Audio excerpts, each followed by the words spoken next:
Bueno, vamos a comenzar ahora con las teóricas de moléculas y la parte más simple que serían moléculas diatómicas.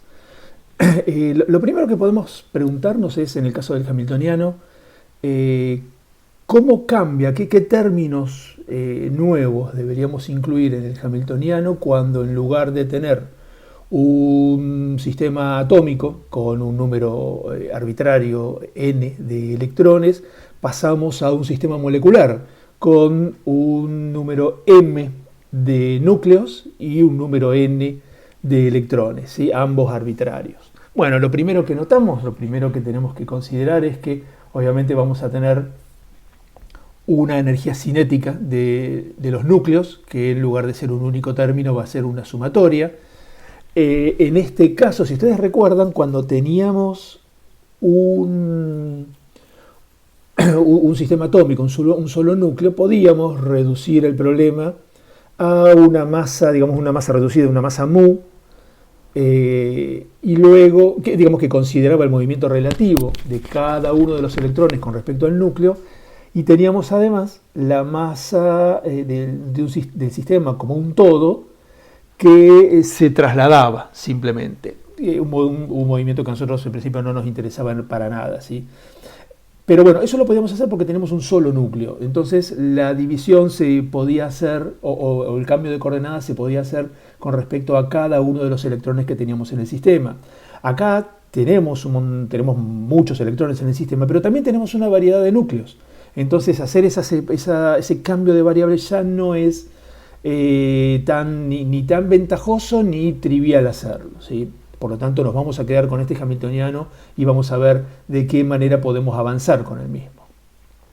La segunda diferencia es que en la atracción entre los electrones y el núcleo ahora no es una suma simple, sino que obviamente que va a ser una suma doble. Una de las sumas va sobre los núcleos y la otra suma va sobre los electrones, ¿sí? Vamos a seguir y ahora les iba a hacer un breve comentario. Y un término que es totalmente novedoso con respecto a los sistemas atómicos es la repulsión que puede haber entre los núcleos, ¿sí? Entonces fíjense, tiene la misma forma el operador, la misma forma que el operador culómbico. De hecho es un operador culómbico, solamente que ahora en lugar de una interacción entre cargas negativas es una interacción entre cargas positivas, ¿sí? Acá hay un error, esto remárquenlo, esto luego lo voy a arreglar en la diapositiva. Acá no es un 1, sino que tiene que ser un producto de números atómicos. Tiene que ser ZA por ZB, ¿sí? Este último término, ZA por ZB dividido RAB. Bien, fíjense que a diferencia del operador culómbico para los electrones, en donde podíamos dejar que las dos sumas corrieran sobre todos los índices, aunque sean iguales, gracias a que aparecen integrales, recuerdan ustedes, de intercambio y culómbicas, que cuando I y J son iguales, esas integrales se anulan. Entonces la aparente autointeracción del electrón, es decir, la interacción del electrón consigo mismo, se cancela gracias a la antisimetría, digamos, que forzamos a la función de onda multielectrónica por medio de la representación de un determinante de Slater. Eso no pasa con los grados de libertad nucleares. Entonces nosotros no podemos poner en el denominador una diferencia de coordenada, una distancia entre dos núcleos y que los núcleos sean lo mismo, porque la distancia va a ser cero. No tenemos una densidad de carga difuminada en el espacio, sino que tenemos cargas puntuales, ZA y ZB, por ejemplo. Entonces RAB, acá en el denominador, puede eventualmente ser cero. Por eso es que la suma más interna corre sobre B, y la única condición es que B no puede ser igual a A, ¿sí? Fíjense entonces que podemos reconocer en el hamiltoniano 5 términos iguales, ¿sí? El operador hamiltoniano se divide en 5 operadores. Vamos a mantener, digamos, vamos a acordarnos un poco de esto, ¿no? de la atracción entre los electrones y los núcleos para la discusión que vamos a hacer ahora en lo que sigue. ¿Cuál es el sistema molecular más simple que podemos imaginar? Fíjense, tendríamos un sistema con dos núcleos, que sería el H2, Y si al H2, la molécula de H2 de hidrógeno, la ionizamos, le quitamos un electrón, entonces va a tener un único electrón. Eso permite una solución analítica siempre que hagamos un cambio de coordenadas. ¿Sí? La solución es bastante engorrosa desde el punto de vista matemático, por supuesto no nos vamos a meter con esa solución, ustedes la pueden consultar si quieren, está en el libro de Levin, pero bueno, me alcanza con decir que es el único sistema molecular que permite una solución analítica. ¿Sí? Para el resto de los sistemas, ya el dihidrógeno neutro con 2 electrones es un sistema que ya no admite una solución exacta. ¿Sí? Tiene la misma categoría, por ejemplo, que el átomo de helio. Muy bien. Vamos a ver cómo podemos simplificar el hamiltoniano que acabamos de ver en la diapositiva anterior. Para eso nos tenemos que ir hacia 1927, ¿sí? En donde Max Born y Robert Oppenheimer, uno alemán, el otro norteamericano, propusieron una solución, una solución al problema, digamos, de tener un hamiltoniano con tantos términos. ¿Sí? Propusieron una manera de separar los términos del hamiltoniano en 2 subsistemas bien diferentes. ¿Y en qué se basaron? Bueno, se basaron en algo que nosotros sabemos incluso desde primer año, ¿no es cierto? Y es que los núcleos son por lo menos 1000 veces más pesados que los electrones, ¿no es cierto? Si ustedes recuerdan, si lo pensamos en UMAs, tanto el protón como el neutrón pesan una UMA. No son exactamente iguales, tienen una pequeña diferencia, creo que en el tercer decimal, una cosa por el estilo. Para todos los fines prácticos es una UMA. Mientras que en esa escala de masas los electrones pesan 5 por 10 a la menos 4, es decir, 0,5 milésimas de la masa de un protón o de un neutrón. Es decir, que efectivamente son extremadamente menos pesados comparados con las partículas que conforman los núcleos atómicos.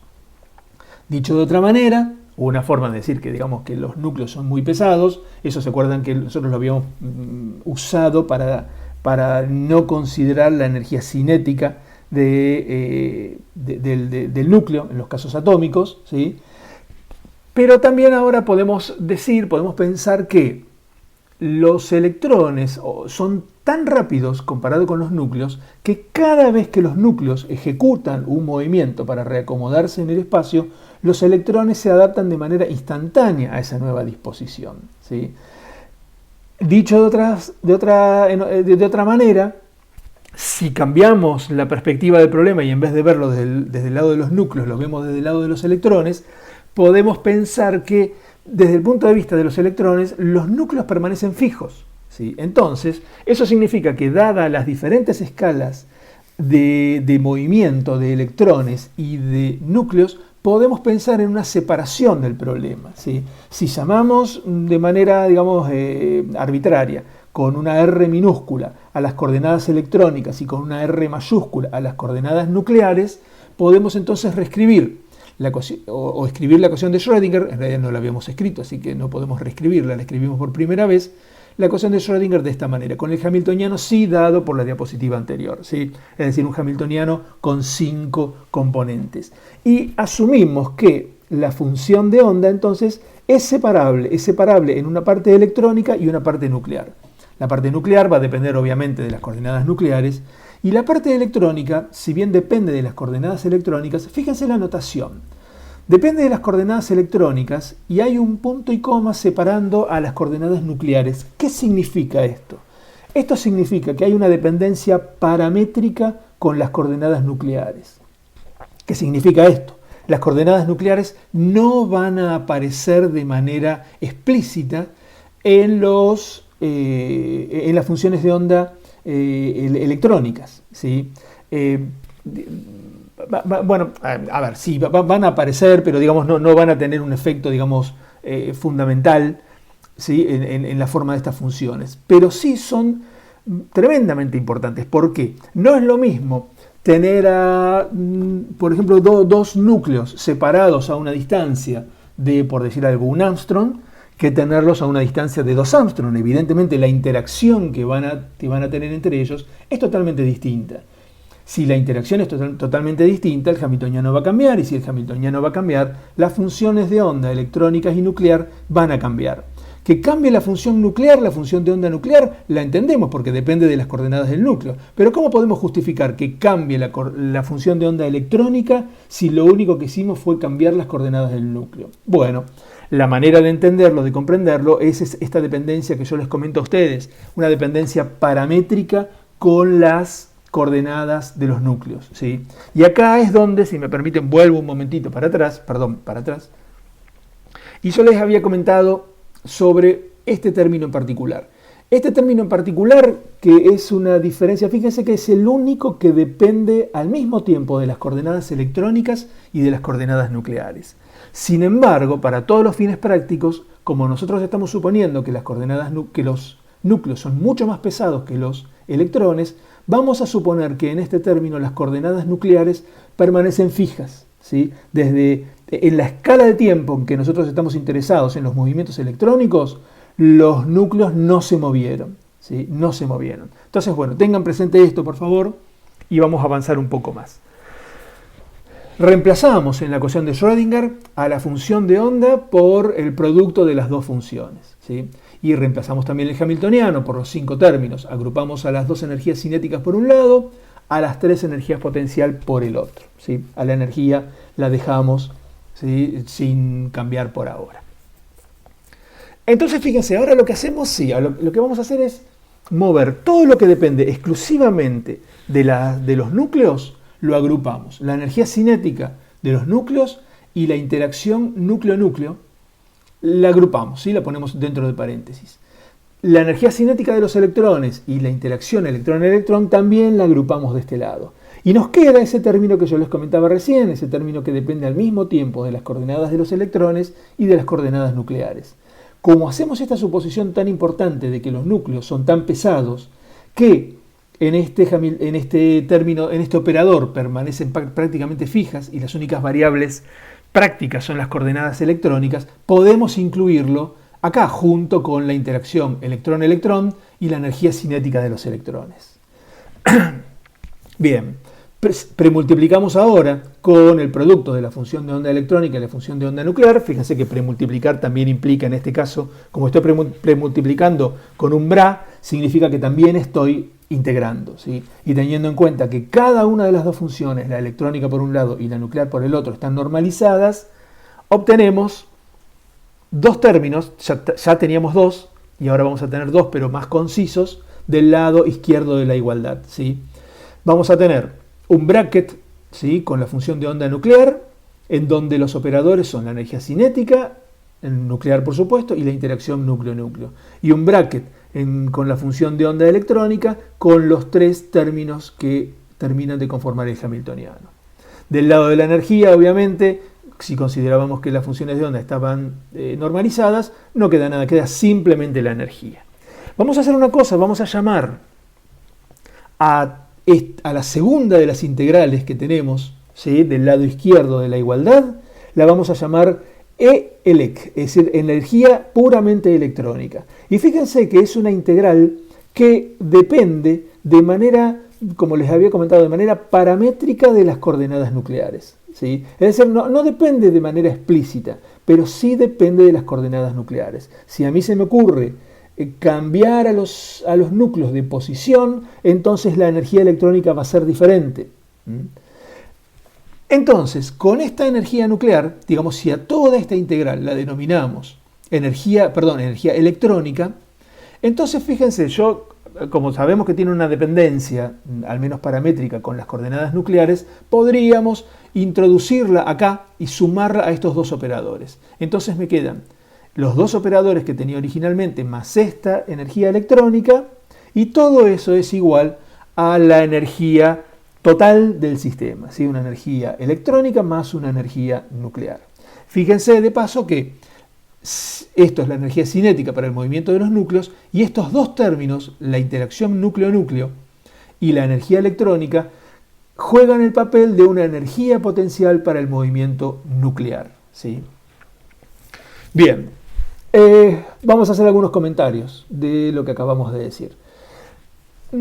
Justamente, digamos, la idea de esta aproximación de Bohr y Oppenheimer es que, dada la diferencia en la escala de tiempo en la que se mueven núcleos y electrones, podemos desacoplar la ecuación de Schrödinger total en una ecuación electrónica y en otra ecuación nuclear.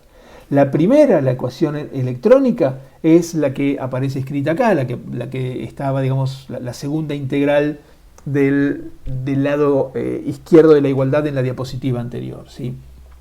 Nos da una energía que es puramente electrónica, pero que depende de forma paramétrica de las coordenadas nucleares. Yo quiero que se graben esto, ¿sí? Esto es importante, porque si bien nosotros vamos a obtener un número, ese número depende de las posiciones que ocupan los núcleos, ¿sí? Ahora lo vamos a ver un poquitito más claro cuando veamos una gráfica, ¿sí? Pero todavía no me quiero meter con esa gráfica.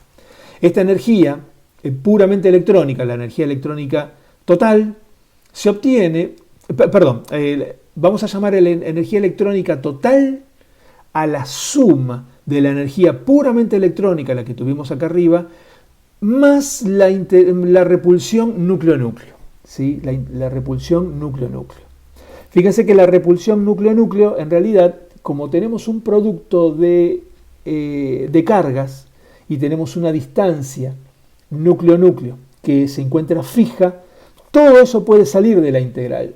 Y me queda una integral de normalización para la función de onda nuclear. Con lo cual, en realidad, este término no es más que la doble suma del producto de los números atómicos dividido la distancia núcleo-núcleo, ¿sí? Esto que llamamos energía total es lo que nosotros vamos a denominar la energía potencial para el movimiento nuclear, ¿sí? Dicho de otra manera, nosotros podemos escribir una segunda, la otra ecuación de la aproximación de Bohr-Oppenheimer como un bracket con la función de onda nuclear, la energía cinética y la energía potencial para el movimiento de los núcleos, siendo esta energía potencial la suma de dos términos, ¿sí? Un término que es exclusivamente la del movimiento de los núcleos, la interacción núcleo-núcleo, y otro término bastante más elaborado que proviene del movimiento de los electrones. Bien.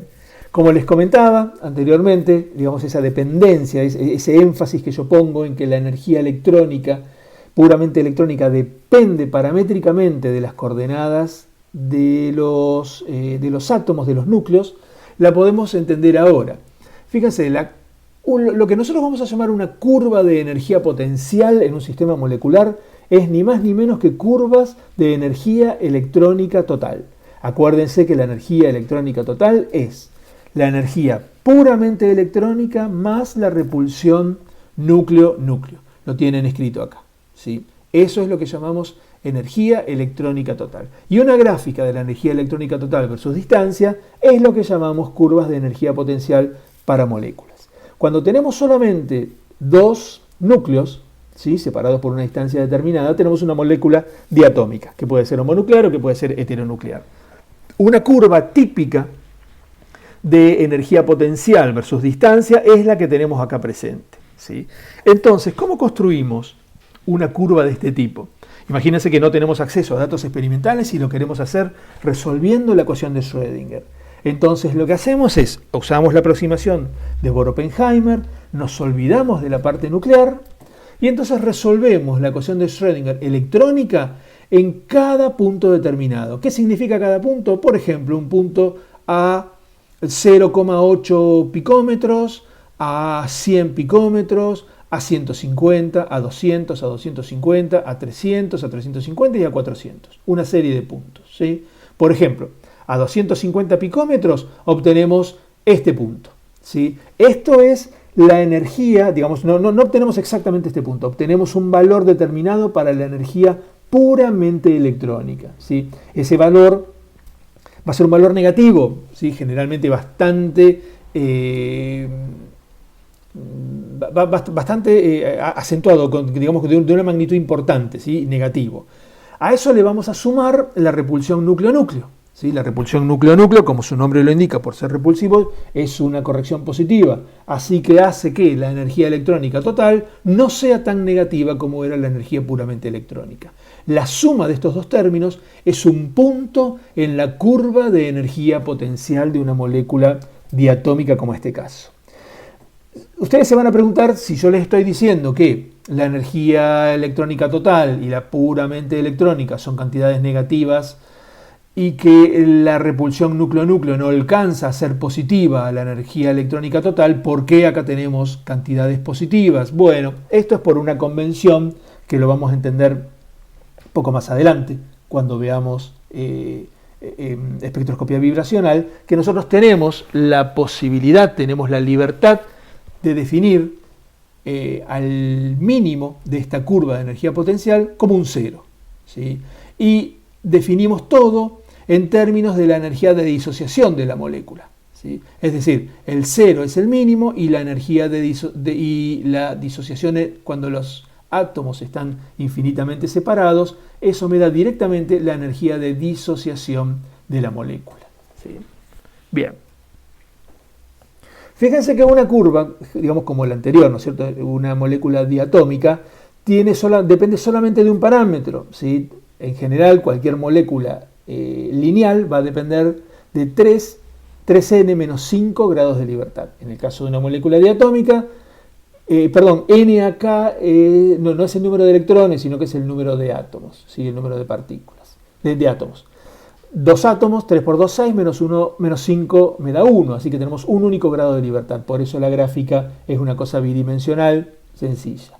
¿Qué pasa cuando tenemos moléculas de mayor tamaño que incluso ya ni siquiera son lineales? El número total de grados de libertad es 3n menos 6, ¿sí? Entonces, cuando n es un número extremadamente grande, por más que le restemos 6, vamos a tener una función, ¿sí? La energía, primero la energía puramente electrónica y luego la energía electrónica total, que va a depender de un número de grados de libertad que nos imposibilita representarlo en 3 dimensiones, ¿sí? Nosotros vivimos en 3 dimensiones, entonces para nosotros el gráfico más sofisticado que podemos hacer es una función que podría ser la energía dependiendo solamente de 2 grados de libertad, ¿sí? ¿Se imaginan ustedes una energía que dependa, por ejemplo, de 15 o de 20 o de 25 grados de libertad? Ni siquiera la podemos pensar, ¿sí? Entonces, ¿qué se hace, digamos, cuando uno está interesado, por ejemplo, en algún mecanismo de reacción como esto que estoy graficando acá? Bueno, uno cuando está interesado en un mecanismo de reacción, generalmente ese mecanismo de reacción viene descrito por pasos, ¿sí? Y cada paso suele involucrar el alargamiento, el estiramiento de una distancia y el acortamiento de otro, o bien el alargamiento de un ángulo y el achicamiento de otro, ¿sí? Entonces, graficar la energía en función de un par de grados de libertad nos da suficiente información como para tener una idea de un mecanismo de una reacción, ¿sí? Pero bueno, lo que quiero hacerles notar con esto es que moléculas que no necesitan tener un tamaño importante, enseguida conducen a un problema, digamos, de muchísimos grados de libertad, de muchísimas dimensiones, que realmente se complica incluso hasta la interpretación del mismo. Bien, ¿qué es lo que conocemos hasta ahora? ¿Cómo podríamos resolver el problema de la energía puramente electrónica en un sistema molecular? Lo que conocemos hasta ahora es el método de Hartree, Fock y Ruthan, ¿sí? Es lo más no sé si lo más elaborado, pero sí, como yo les había comentado en la teórica anterior, lo que vendría a ser algo así como la rutina de los cálculos de hoy en día. Es decir, representar a los orbitales moleculares en términos de un conjunto de funciones conocidas. Entonces, fíjense, vamos a empezar a trabajar, por ejemplo, con la molécula de hidrógeno, que habíamos dicho que es la molécula más sencilla, ¿sí? Incluso la tomamos en su estado fundamental, que sabemos que los 2 electrones están apareados. Ese sistema con 2 electrones nos permite escribir un determinante de Slater, ¿sí? Donde cada uno de estas funciones que aparecen en el determinante de Slater son orbitales moleculares. Y fíjense que usamos la nomenclatura de poner una barra encima de aquellos orbitales cuya componente de spin es beta. Podemos expandir este determinante y al haberlo expandido calcular el funcional omega, ¿sí? Que no sé si ustedes recuerdan que era simplemente el bracket de esta función de onda multielectrónica, bielectrónica en este caso con el hamiltoniano en el medio, y le restábamos las condiciones de de normalización de cada uno de los orbitales moleculares que componen el sistema, multiplicado cada uno de ellos por un multiplicador de Lagrange que más adelante toma el significado físico de un autovalor, ¿sí?, en funciones de onda, en ecuaciones monoelectrónicas.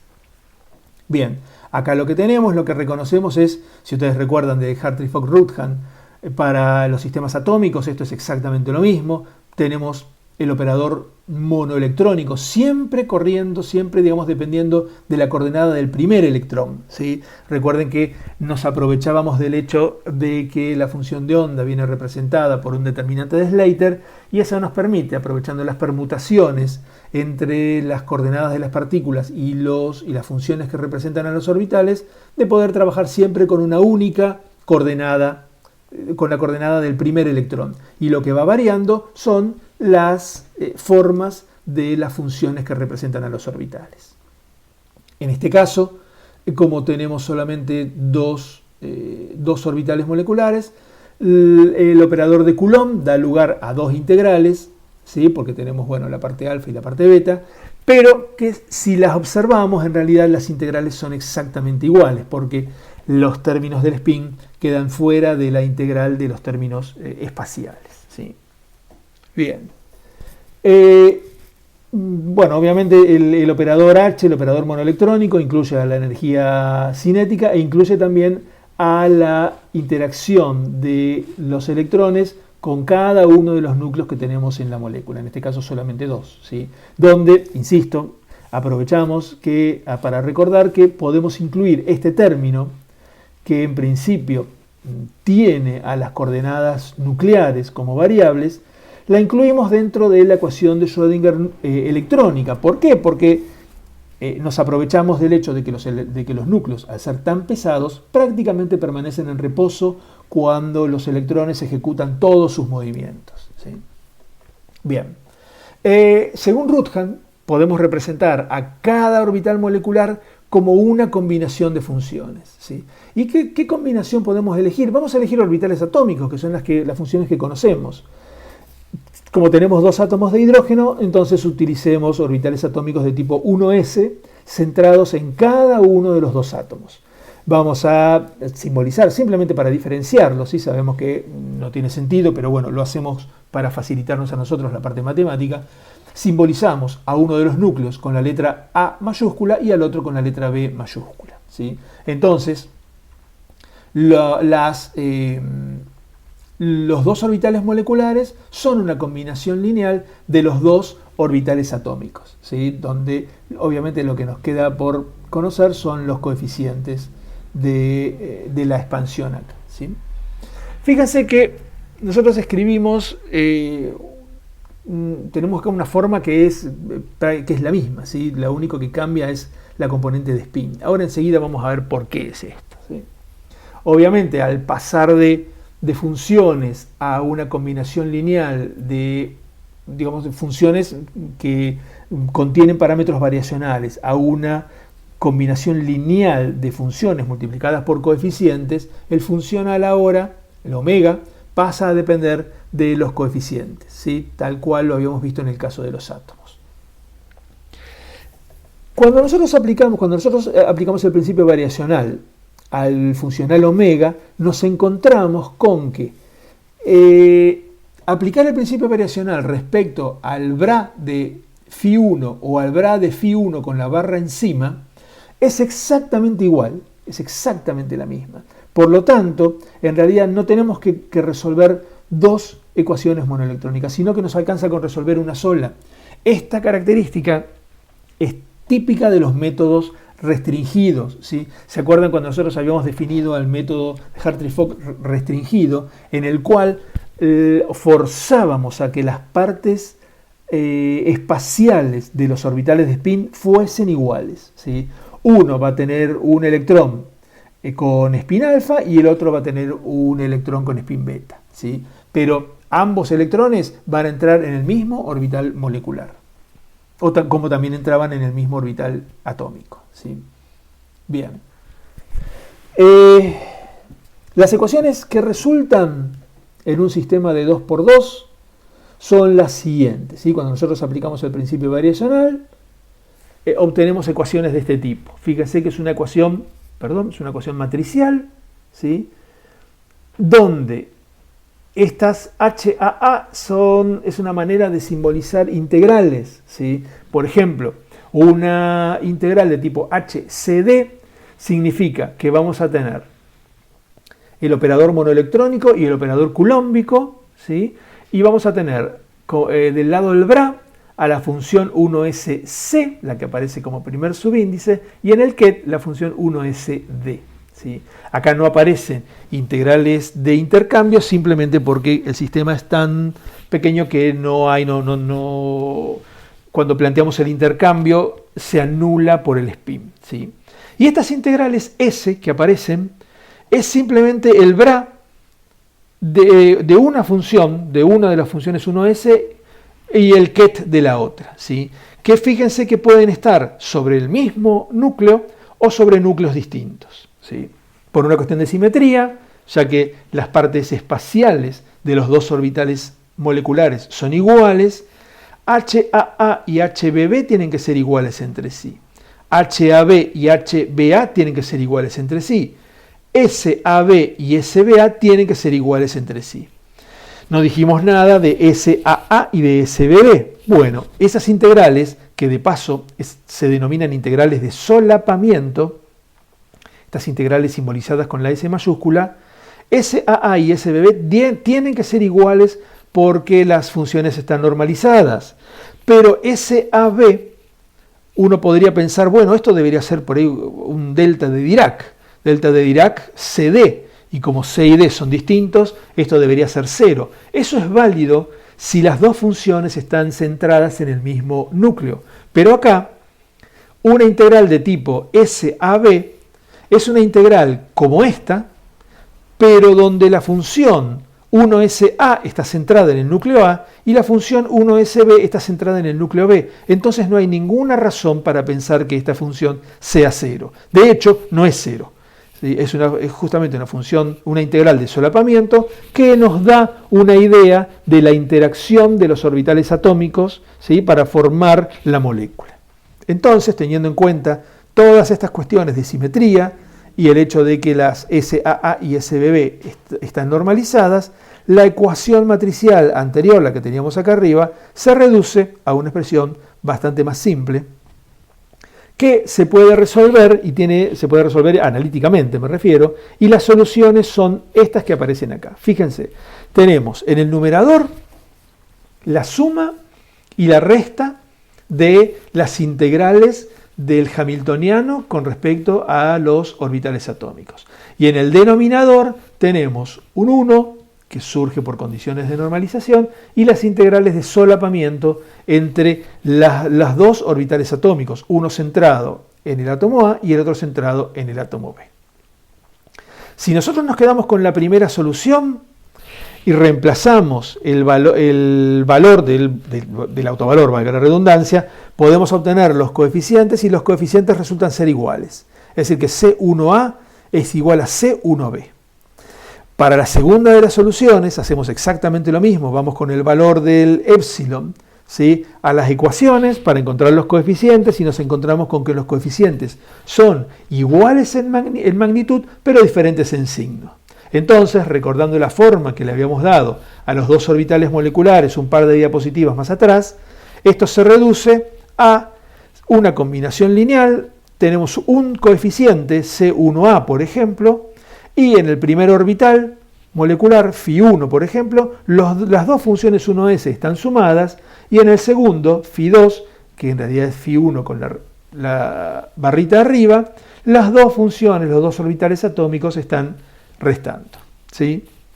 Ahora nos vamos a poner a analizar qué significa que en un caso estén sumando y que en otro caso estén restando. Para calcular la energía entonces puramente electrónica, ¿sí? Puramente electrónica, tenemos que, en el caso del hidrógeno obviamente, tenemos que decidir, bueno, cuál de los dos autovalores tiene menor energía. Esos autovalores me están definiendo la energía de cada uno de los dos orbitales moleculares. Sabemos que cada orbital molecular puede albergar un máximo de 2 electrones. 2 electrones son los que tenemos en el sistema. Por lo tanto, los 2 electrones van a ir al orbital molecular que tenga la menor energía. La pregunta es, ¿cuál es? ¿El que tiene el autovalor epsilon 1 o el que tiene el autovalor epsilon 2? Bueno, se puede mostrar que las integrales HAA y HAB son cantidades negativas, mientras que, por otro lado, las integrales de solapamiento son positivas.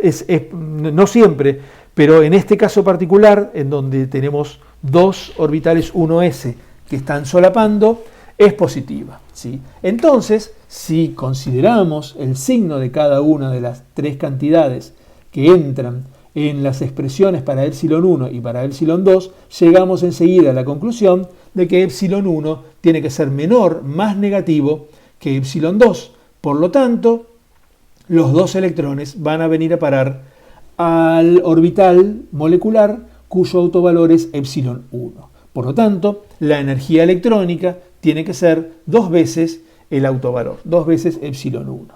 ¿Sí? Esto es la energía puramente electrónica. ¿Y qué pasa entonces con la energía electrónica total? La energía electrónica total se obtiene sumándole, adicionando la interacción núcleo-núcleo. Acá los dos núcleos son núcleos con un z igual a 1, por lo tanto 1 por 1 es igual a 1 en el numerador, y en el denominador simplemente tenemos la distancia entre los dos núcleos, que la simbolizamos con la letra mayúscula R de AB. ¿Sí?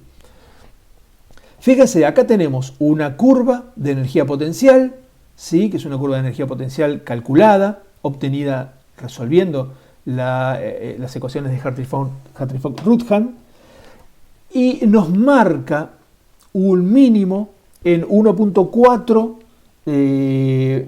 medido en unidades atómicas, es decir, 1.4 Bohr, que esto es más o menos 0,74 Armstrong, y nos marca una energía de menos 0,27 Hartrees, que tiene un error bastante importante con respecto al valor experimental de menos 0,33. Sí, es un error del orden del 20%. Eso sería el error en la energía del enlace, la energía de disociación del enlace. Fíjense de paso, miren, ya que estamos para esta curva, fíjense que la convención para la nomenclatura, para armar la curva, es distinta de la que vimos anteriormente. En este caso, el cero, ¿dónde lo tomamos? Lo tomamos cuando los dos átomos están infinitamente separados unos de otros, ¿sí? Y dejamos que la curva caiga al valor negativo que tiene que caer, entonces la energía de disociación va a ser simplemente el valor en el mínimo menos el valor de los dos átomos infinitamente separados uno de otros, que por convención le damos el valor de 0. ¿Sí? No es que valga 0, sino que le damos el valor de 0. Bien. Vamos a analizar la función de onda. Analicemos la función de onda a ver qué es lo que tenemos. La función de onda para el estado fundamental, entonces, la habíamos escrito, tiene esta pinta, ¿sí? Y ahora estamos en condiciones de poder desarrollar la forma de los dos orbitales moleculares, ¿sí? Los dos orbitales moleculares que componen el sistema. En el caso de Φ1, recuerden que teníamos las dos funciones 1s sumando, ¿sí? Y luego un coeficiente C1, ¿sí? Que lo encontrábamos a partir de, mejor dicho, encontrábamos su valor a partir de la condición de normalización. La condición de normalización me termina dando un valor para el coeficiente igual a 1 sobre la raíz cuadrada de 2 veces 1 más la integral de solapamiento entre A y B. ¿Sí? Esto que aparece acá, premultiplicando al paréntesis, a la suma de las dos funciones, es el coeficiente C1. ¿Sí? Entonces, en función de esto, podemos expandir la función de onda multielectrónica del estado fundamental de la molécula de hidrógeno. ¿Sí? Fíjense, cuando hacemos eso, lo que nos queda es una suma de 4 términos, ¿sí? Donde podemos simplemente, bueno, recuerden que a cada uno de estos orbitales, de estos phi, los reemplazamos por esta suma, ¿sí? Por esta suma. Entonces, como tenemos una suma de productos de funciones, fíjense que la raíz esta desaparece, ¿sí? Desaparece de acá. Y me queda 1 sobre la raíz de 2, que es la función, que es la normalización de la función de onda multielectrónica. ¿Está bien? Entonces me quedan, fíjense ustedes, me quedan 4 términos, donde cada uno de ellos es un producto de dos funciones atómicas, ¿sí? Algunas de ellas centradas en el mismo átomo, en el A, por ejemplo, y otras centradas, una en un átomo en el A y la otra en el átomo B, ¿sí? Todo esto sacado como factor común y la función de spin que me está marcando siempre que el electrón 1 tiene spin alfa y el 2 tiene beta, o bien que el 1 tiene spin beta y que el 2 tiene spin alfa, ¿sí? Si uno presta atención, la parte espacial de la función de onda es simétrica frente al intercambio de las coordenadas, lo cual en principio no está permitido por el principio de exclusión de Pauli, pero lo que nos salva es que la parte de spin es antisimétrica frente al intercambio. Entonces, simétrica por antisimétrica me da antisimétrica, y la función de onda total, psi mayúscula supra 0, termina siendo antisimétrica, que es lo que necesitamos. Bien. Fíjense, vamos a ver esas 4 contribuciones, ¿sí? Yo se los dije un poco por arriba, pero vamos a concentrarnos, vamos a dividir, ¿sí? De las 4 contribuciones que tenemos en la función de onda multielectrónica, bielectrónica en este caso, las separamos en 2 y 2. Hay un caso, 2 de los términos corresponden a tener un electrón sobre el núcleo A y el otro electrón sobre el núcleo B, ¿sí? Y el segundo término se intercambian las condiciones. Esta parte la vamos a denominar psi covalente. ¿Por qué? Porque me representa lo que nosotros tenemos en la cabeza como una descripción del enlace covalente. Un electrón en cada uno de los átomos compartidos, ¿sí? Para que se forme el enlace de manera, digamos, lo que nosotros sabemos de los libros de química general, que es un enlace covalente, la coparticipación de electrones. Fíjense en cambio lo que pasa con los otros 2 términos. Tenemos a los 2 electrones R1 y R2 o bien sobre el núcleo A o bien sobre el núcleo B. Eso, en lugar de describirme una situación covalente, me está describiendo una situación iónica. Es decir, acá, en el primer término, es como si los 2 electrones estuviesen en el átomo A, por lo tanto el átomo A tendría una carga negativa, mientras que el átomo B se queda con una carga positiva. El segundo término, en cambio, me está describiendo una situación en donde los 2 electrones están sobre el átomo B, que por lo tanto tendría que quedar con una carga negativa, mientras que el átomo A termina con una carga positiva. ¿Qué es esto? Es una descripción iónica del sistema. Entonces, esto significa que esta función de onda que nosotros tenemos acá describe con el mismo peso, es decir, 50% y 50%, una situación covalente y una situación iónica. Pero eso no es lo que nosotros esperamos. ¿Qué es lo que le pasa a la molécula de hidrógeno? ¿Cómo se forma la molécula de hidrógeno? Y la molécula de hidrógeno se forma cuando 2 átomos de hidrógeno vienen cada uno con su electrón, lo comparten y se forma un enlace covalente. Estamos teniendo una sobreestimación del enlace iónico y una subestimación muy importante del enlace covalente en la molécula de hidrógeno, ¿sí? Bien, cuando nos encontramos con una situación como esta, decimos que el movimiento de los electrones no está correlacionado, ¿sí? No está correlacionado. ¿Qué significa esta cuestión de correlación?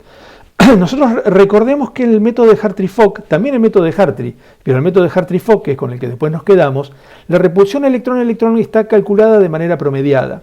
Y eso hace que nosotros derivemos en un conjunto de ecuaciones monoelectrónicas. ¿Sí? Monoelectrónicas simplemente por eso, porque la parte de electrón-electrón está promediada y aparece como si fuese un operador monoelectrónico, ¿sí? Es decir, que los movimientos de los electrones no son los verdaderos, están promediados. Es como si de repente los hubiésemos congelado a n-1 electrones y determinamos cuál es la interacción del electrón restante con esos n-1 congelados, ¿sí?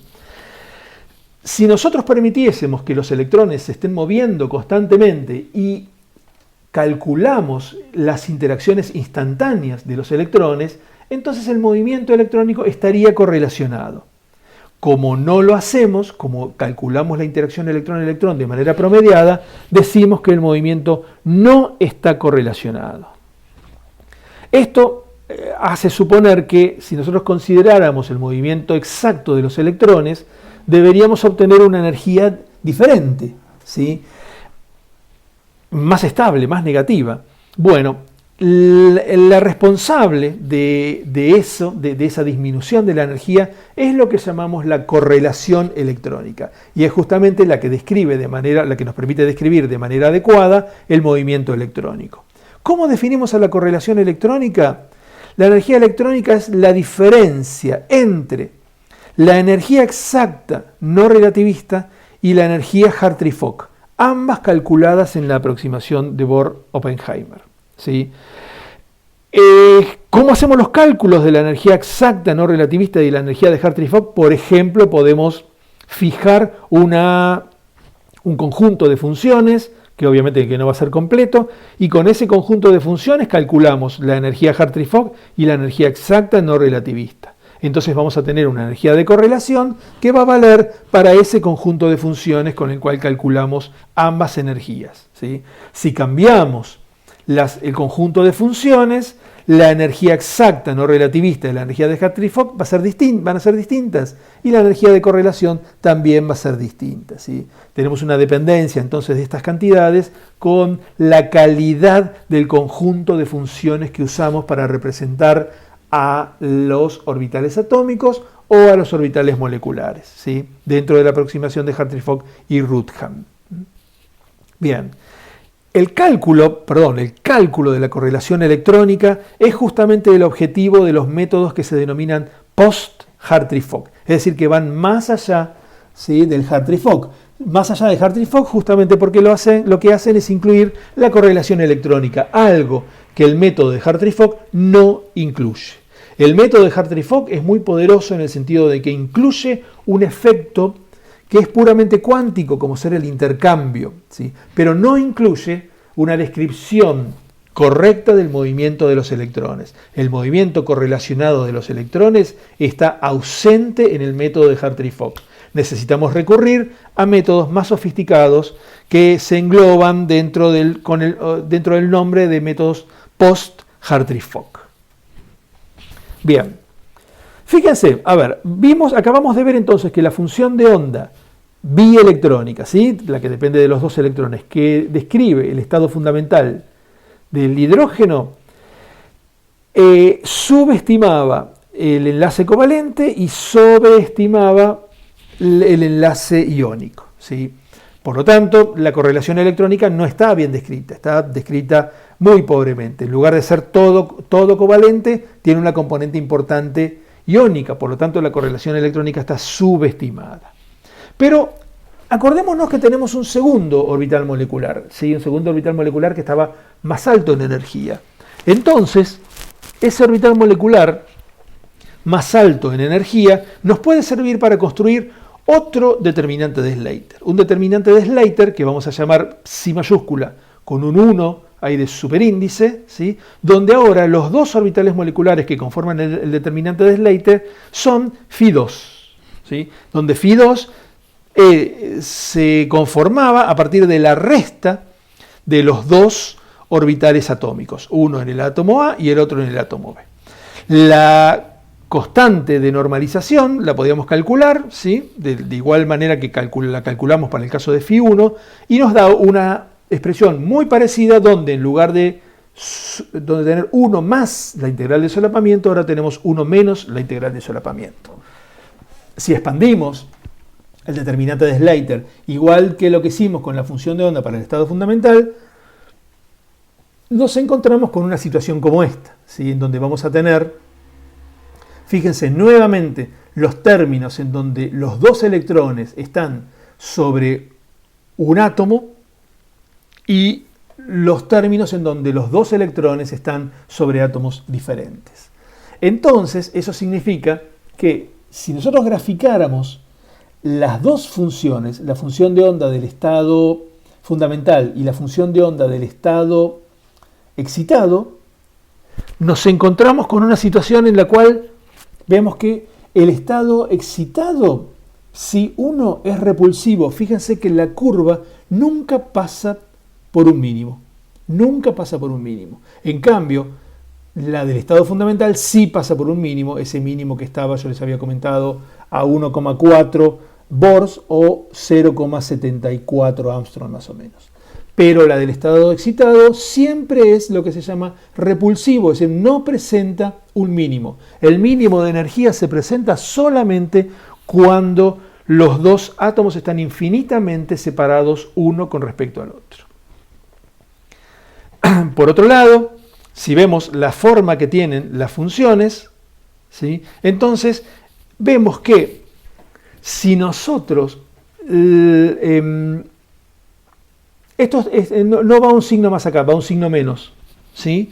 Si nosotros restamos las dos funciones de onda multielectrónicas y previamente multiplicamos a la del estado excitado por este cociente de integrales de solapamiento, ¿sí? Insisto, acá va un signo menos. Entonces, si ustedes se toman el trabajo de hacer esa cuenta, van a ver que los términos iónicos se eliminan, ¿sí? Es fácil de ver, ¿sí? Fíjense, si nosotros premultiplicamos a Psi1 por estas cantidades, entonces 1 menos SAB se cancela con el 1 menos SAB que está acá en el denominador. Y me queda en el denominador 1 más SAB, que es lo mismo que tenemos acá, en el denominador de la función de onda del estado fundamental. Ambas además tienen un 1 sobre la raíz de 2, que viene de la constante de normalización del determinante de Slater.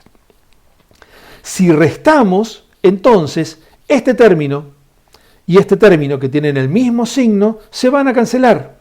Mientras que este término, que es uno de los términos covalentes, y este término, que también es un término covalente, pero tiene un menos adelante, con el menos que nosotros ponemos acá adelante se hace más, y me sobreviven solamente los términos covalentes, eliminando los términos iónicos, que son los que nosotros necesitábamos. Fíjense entonces que podemos construir una función de onda nueva, ¿sí? Por eso, digamos, el superíndice que le pongo acá, como construyendo combinaciones lineales de determinantes de Slater, ¿sí? Fíjense lo que digo, ¿no? Combinaciones lineales de determinantes de Slater. Esas combinaciones lineales de determinantes de Slater son la base de uno de los métodos post-Hartree-Fock más conocidos, que es el que se conoce como interacción de configuraciones o Configuration Interaction, o CI por sus siglas en inglés, ¿sí? Que es bastante más complicado que lo que escribimos en la diapositiva anterior. Una función de onda multielectrónica de interacción de configuraciones se escribe como una suma en donde tenemos la función de onda multielectrónica del estado fundamental, que se escribe como un único determinante de Slater. Luego tenemos una sumatoria sobre determinantes de Slater obtenidos a partir de monoexcitaciones. Ahora enseguida vamos a ver en los párrafos que siguen qué significa esto de monoexcitaciones. Tenemos determinantes de Slater multiplicados por coeficientes. Luego viene una suma doble en donde tenemos determinantes de Slater que describen excitaciones dobles multiplicadas por los coeficientes respectivos. Tenemos después sumas triples, donde aparecen determinantes de Slater que describen excitaciones triples, etcétera, etcétera, etcétera, hasta llegar a una excitación en donde todos los electrones, los n electrones del sistema, los excitamos a orbitales que estén desocupados, ¿sí? Fíjense, vamos a repasar un poquito lo que tenemos acá, esta expresión que es bastante complicada, bastante fea de ver, ¿sí? Los índices IJK que aparecen en la primera suma corren sobre orbitales moleculares ocupados. mientras que los índices A, B y C de la suma más interna corren sobre orbitales moleculares desocupados. Acuérdense ustedes que cuando nosotros aplicamos Hartree-Fock y Ruthan, la receta de Ruthan no nos obliga a usar un número de funciones que sea exactamente igual al número de electrones que tenemos en el sistema. Nunca puede ser menor, pero sí puede ser mayor. El hecho de que sea mayor origina que aparezcan orbitales atómicos o moleculares vacíos, ¿sí? Esos orbitales moleculares o atómicos vacíos son los que llamamos virtuales y son los que nos permiten justamente construir estos determinantes de Slater. Por ejemplo, un determinante de Slater donde la psi mayúscula tiene una I de subíndice y una de superíndice, significa que el orbital molecular ocupado con el índice I pierde un electrón y el mismo va a parar al orbital molecular desocupado o virtual con el índice A, dando lugar a lo que llamamos una excitación simple, ¿sí? O en inglés CIS, que es una interacción de configuraciones con excitaciones simples, ¿sí? Si tenemos, por ejemplo, una función de onda multielectrónica en donde el subíndice es IJ y el superíndice es AB, significa entonces que excitamos al mismo tiempo un electrón que se encuentra en el orbital molecular ocupado I y un electrón que se encuentra en el orbital molecular ocupado J, A. Los orbitales moleculares desocupados A y orbital molecular desocupado B, donde, ojo, I y J pueden ser iguales y A y B también pueden ser iguales entre ellos. En ese caso tenemos excitaciones simples y dobles. En inglés la sigla es CISD por Configuration Interaction with Single and Double Excitations, ¿sí?